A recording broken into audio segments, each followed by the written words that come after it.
¿Qué tal, amigos de AD Noticias? Con el gusto de saludarles en esta semana de descanso de la Liga MX, y donde los Diablos Rojos del Toluca pues se medirán frente a Chivas en un partido intrascendente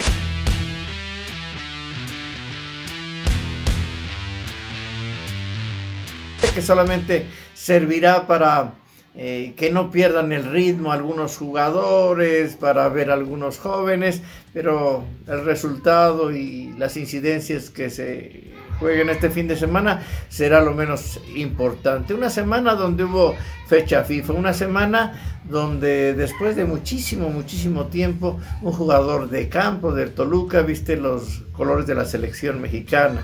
Es Marcel Ruiz, que ha tenido una enorme temporada. Y platicamos antes, hacía mucho tiempo que no veíamos un jugador de campo independientemente de Talavera, que jugara en la selección. Yo creo que Marcel Ruiz, creo que si no se le van las cabras al monte, si no pierde pisos, si sigue siendo constante, lo veremos, pues yo creo que como titular en el 2026, por lo menos así lo veo yo.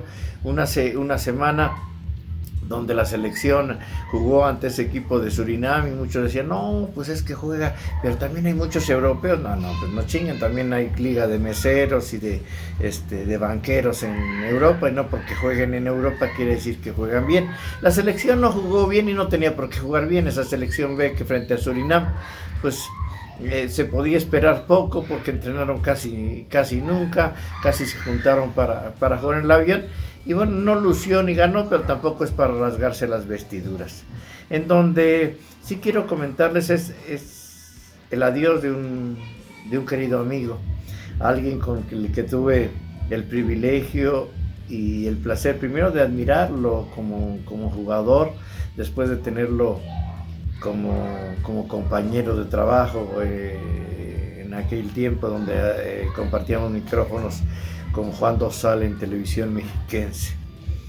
Y me refiero al gran Walter Gazire, uruguayo de nacimiento pero mexicano por adopción y de corazón. Se fue de repente sin que nadie lo sospechara. Y los nuevos millennials tendrán que irse al YouTube para ver quién era Walter Gazire. Walter Gazire era un arquero, no era un arquero espectacular que volaba de poste a poste, ni mucho menos. Es un jugador diferente, un arquero diferente, en una época donde se volaba mucho. Él no volaba, él se tiraba solamente cuando se tenía que aventar. No era muy ortodoxo, pero era muy inteligente y muy intuitivo para desarrollar un fútbol que marcó una época. En 1974 él viene, si no mal recuerdo, del Wanderers, donde jugó en el Defensor y en el Peñarol. Ahí lo había dirigido don Ricardo de León. Y don Ricardo de León había llegado al equipo de Toluca y quería implantar en aquel tiempo un nuevo método. Era un fútbol totalmente diferente, con una regla de fuera de lugar que ya es diferente a la que estamos acostumbrados hoy o antes. Si estabas en fuera de lugar, por el hecho de estar en fuera de lugar, se tenía que marcar. ¿Y qué hizo don Ricardo de León? Bueno, pues don Ricardo de León hizo un equipo que tenía que defenderse, que tenía que achicar la cancha, que prácticamente hacía que recorriera toda la línea defensiva, y jugaban en 10 metros. Estaba prácticamente antes de la media cancha para evitar el fuera de lugar, pero ahí tenía a todos los jugadores, y por partido en aquel equipo del Toluca campeón, los equipos caían 10, 15 veces en fuera de lugar.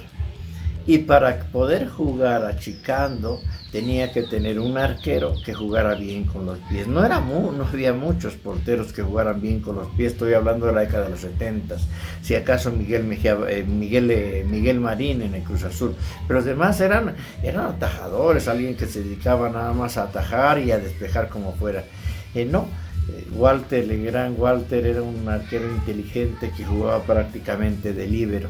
Y hay muchas historias que se relatan de aquel equipo de Toluca, donde Walter estaba como arquero, Arturo López, el Pelón Velázquez, don Roberto Silva, Torres Salinas. el Vicky Estrada, el Morris Ruiz, Mario Medina, Javier Cárdenas, Estupiñán, Eugui. Aquel equipo campeón del que decían entrenaba sin arquero, no jugaba ahí Walter García, y tenía prohibido, no contaban los goles en el interescuadras, porque si tirabas de fuera del área. Tenías que llegar en una pelota construida y era muy difícil que llegaran con pelota construida por los achiques que hacía el equipo de Toluca. En ese equipo fue baluarte el gran Walter García. Después tuvo 6 años con el Toluca, fue una vez campeón y de repente en 1980 tuvo un tumor en el cerebro, un tumor benigno, afortunadamente, que no lo retiró el fútbol. Se fue a Atlético Campesino, luego creo que Atlético Español, y terminó en Tampico Madero. Y después todos lo conocimos aquí en su tienda de uniformes, de deportes, ahí en la calle de Morelos. Siempre tuvo una palabra amable, siempre amigable, siempre dispuesto a platicar, Walter García.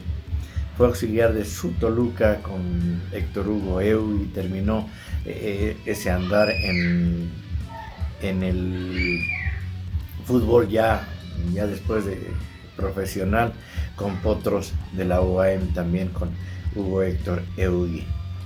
Se fue Walter García, un hombre insignia, un hombre al que recordaremos con esa sudadera amarilla con rojo, ese Walter García de pelo largo, alguien a quien la historia de los Diablos Rojos no debe olvidar. Lo veíamos aquí, saludaba a todos, a él. Buen viaje, mi querido Walter, gracias por todo, gracias por todas esas anécdotas, gracias por esos choripanes que de vez en cuando preparabas. Un diablo sido al cielo. Hasta siempre, mi querido Walter García.